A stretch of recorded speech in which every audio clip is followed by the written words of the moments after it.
નહીં. અને ગુરુ બનવું બહુ કઠિન છે. ધ્યાન દેજો બાપા, ગુરુ બનવું સારું નથી. અને ગુરુ તો ઈ બની શકે જેનામાં ભજન હોય, જેનામાં સાધુતા હોય, જેનામાં સાત્વિકતા હોય, જેનામાં પ્રેમ હોય, જેનામાં કરુણા હોય. બાકી સમાજ ગુરુ તરીકે સ્વીકારે, પણ ગુરુ બનવું. રામાયણનો તો એક પ્રસંગ છે.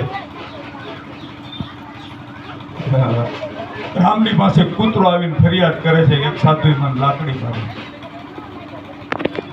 કૂતરાને બોલાવ્યો, રામે પૂછ્યું. રામ બોલે એટલે તો કૂતરો બોલે ને.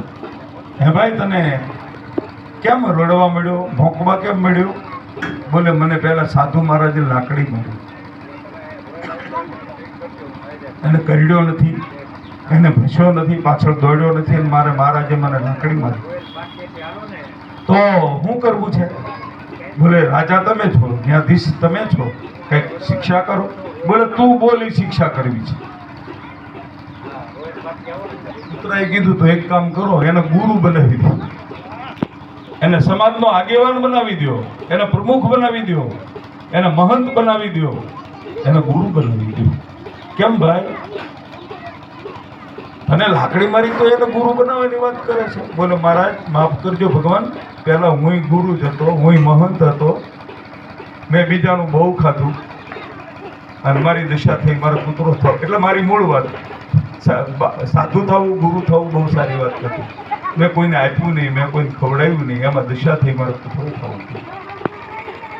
મારે કહેવું છે, સાધુએ સમજાવ્યું કે દીકરા, તને બાપાએ જે વાત કરી તું સમજો નહીં. છાંયડે થાજે, છાંયડે આવજે. એનો અર્થ એવો થાય, દુકાન જા, ખેતરે જા, ફેક્ટરીએ જા, તારા ધંધાએ જા. છાંયડે એટલે સવારમાં સૂરજનારાયણ ઉગે ને એ પહેલા ધંધે જાજે, છાંયડે જાજે. સૂરજનારાયણ ઉગે એ પહેલા છાંયડે જાજે. અને છાંયડે એટલે દિવસ આથમી જાય, પછી સાંજે વાળુના ટાઈમે ઘરે ખેતરથી આવજે, ઓફિસથી આવજે, દુકાનથી જાજે આવજે. છાંયડે જાજે, છાંયડે આવજે, એનો અર્થ આ થાય. હા બાપજી, બીજું તને કીધું મિષ્ટાન ખાજે. એટલે જ્યારે ભૂખ લાગે ત્યારે તાટો રોટલો ખાને તો મીઠો લાગે, એ મિષ્ટાન ખાજે. ત્યાં તો આ ડાયાબિટીસ બનાવ્યો, મિષ્ટાન ખાઈ. મિષ્ટાન એટલે લાડવા જ ખાવા, દૂધપાક જ ખાવા, બાસુંદી જ ખાવી, એમ નહીં. ભૂખ લાગે ત્યારે ખાજે. ત્રીજું, ખવડાવીને ખાજે. ભગવાને આપ્યું હોય ને તો બીજાને ખવડાવજે, આપજે. ખાવામાં મજા છે એના કરતાં 10 ગણી 100 ગણી આપવામાં, ખવડાવવામાં મજા છે. આ મારા અનુભવ છે, મારા બાપુના.